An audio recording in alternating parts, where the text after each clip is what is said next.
Hi, everyone. Welcome to Financial Insights. I'm Linda, your accounting coach.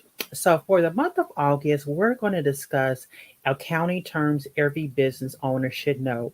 So, I don't know if it's ever happened to you where you're in a meeting, you're listening to a podcast, or just chatting with someone, and you've been in business for a while, and you're like, I am not sure what that term means, but I don't want to ask. So, we're just going to go over some terms that most people usually say, I wonder what that means. I've never heard of it. So today we're going to talk about working capital.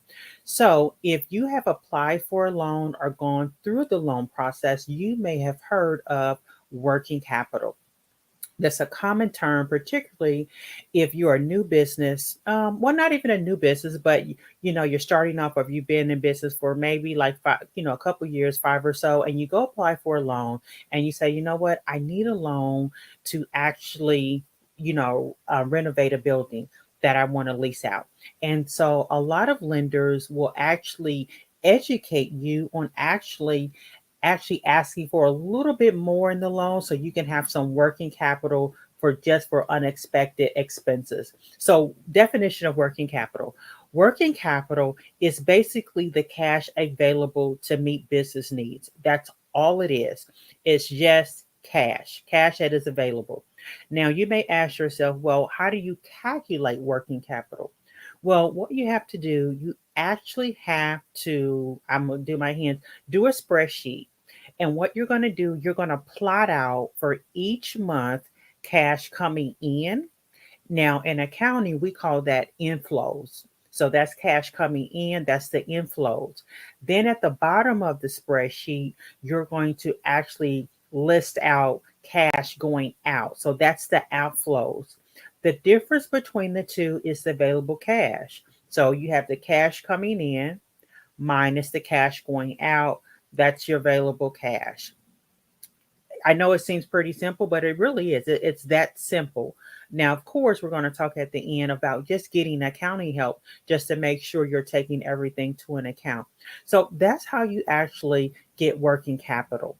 Now, you may say to yourself, well, why is that so important? You hear a lot of terms about, oh, I need to focus on revenue, I need to focus on gross profit.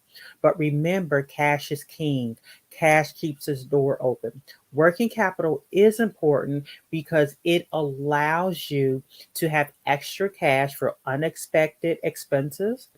Also, too, working capital comes in handy when there's a slow season. So if you take, for instance, a lawn service company, they're slow in the winter. So they need to make sure they have the cash available during the winter time.